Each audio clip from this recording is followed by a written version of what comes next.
네, 어제 이어서 오늘은 일곱, 1세기 일곱 교회 중에 두 번째, 세 번째 교회인 서머나 교회와 버가모 교회에게 말씀하고 계십니다.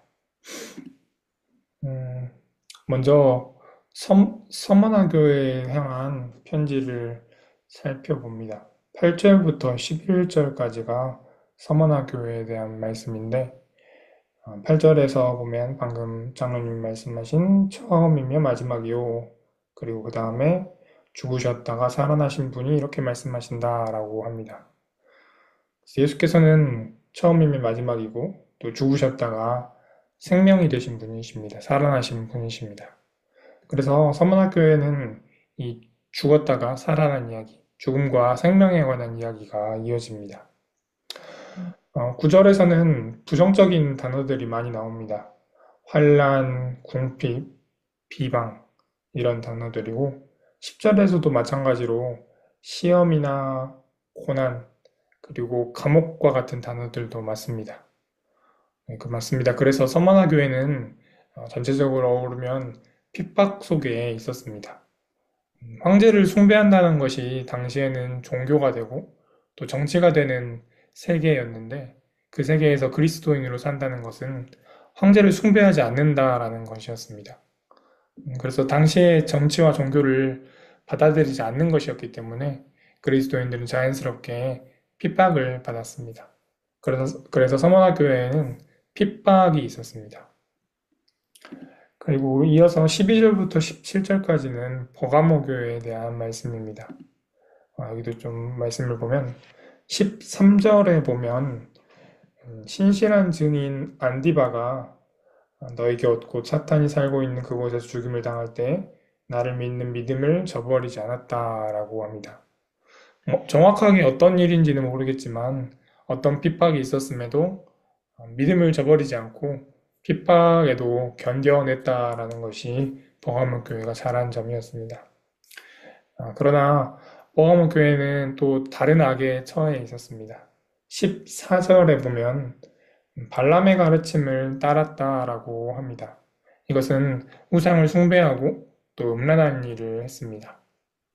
그러니까 버가모 교회는 유혹에 빠지게 되었던 것입니다.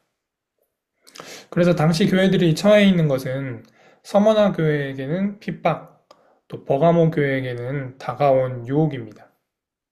핍박과 유혹입니다. 근데 이 핍박과 유혹이 전혀 별개의 것이 아닙니다. 한쪽 끝에는 핍박이 있고 또 다른 한쪽 끝에는 유혹이 있습니다. 예를 들어서 일제시대를 한번 생각을 해봅니다. 일본 제국의 통치에 저항하는 사람들이 있고 그 저항하는 사람들, 독립운동가들은 핍박을 받았습니다. 근데 그 핍박과, 아니, 저항하는 사람들의 반대쪽에는 그 일제 통치에 순응하는 사람들이 있었습니다. 그 사람들은 나라를 팔았죠. 통치에 순응하면 경제적으로, 사회적으로 이득을 볼 수 있는 유혹이 있었기 때문입니다. 그래서 보면 한쪽에는 핍박이 있고 그 다른 반대편에는 유혹이 있습니다. 당시의 교회들도 마찬가지였습니다. 황제를 숭배하고 우상을 숭배하는 것에 대해서 이렇게 저항하는 교회에게는 핍박이 있고 저항하지 않는 교회에게는 또 유혹에 시달리게 하는 악이 있었습니다. 요한계시록은 이러한 상황에 대해서 해결을 제시합니다. 먼저 핍박에 대한 해결입니다. 10절에 보면 아까 권사님 말씀하신 고난을 두려워하지 말아라 라고 합니다. 그리고 이어서 보면 너희는 열흘 동안 환난을 당할 것이다 라고 합니다. 그러나 또 생명의 면류관을 주시겠다라고 합니다. 그러니까 고난이라는 경주를 끝냈을 때 이 생명이라는 면류관을 얻게 되는 것을 말하고 있습니다. 또한 앞서 죽으셨다가 살아나신 분, 그분이 예수가 그런 분이시기 때문에 죽을 것 같은 이 핍박과 같은 상황에서 교회의 주인 되시는 예수님이 생명이시니까 그 핍박을 견뎌낼 수 있다라고 말합니다. 10일 동안 혼란이 있을 것이라는 것은 교회는 고난을 당할 수밖에 없다라는 것을 말하고 있습니다. 왜냐하면 교회는 깨어진 세상을 거슬러 살기 때문입니다.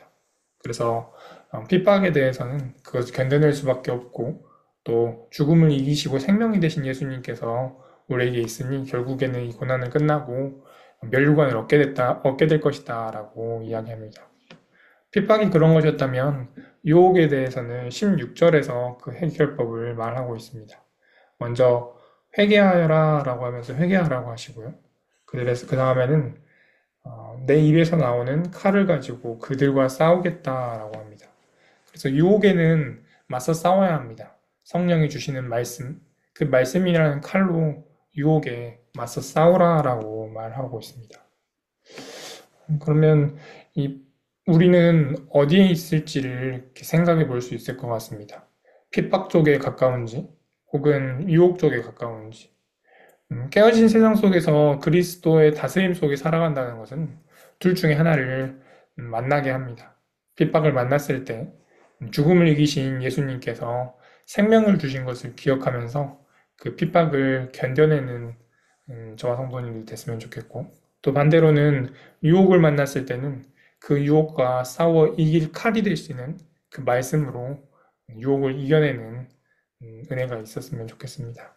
그래서 생명을 주시고 또 반대로는 칼을 주시는 은혜가 오늘 하루 저와 성도님들께 있기를 기도합니다. 기도하겠습니다. 하나님 감사합니다.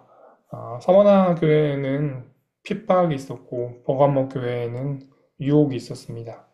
핍박에는 그것을 참고 견디면 면류관을 얻겠다라고 하셨고 또 유혹에는 검으로 맞서 싸우라고 하셨습니다. 하나님, 핍박을 만날 수밖에 없고 또 유혹을 만날 수밖에 없는 세상에서 그것들을 이겨낼 수 있는 은혜도 주시고 또 칼도 주시고 또 면류관을 기대하는 그 마음도 주셔서 오늘 하루를 또 깨어진 세상 속에서 그리스도인으로 살아가게 하여 주십시오. 예수님의 이름으로 기도드립니다. 아멘.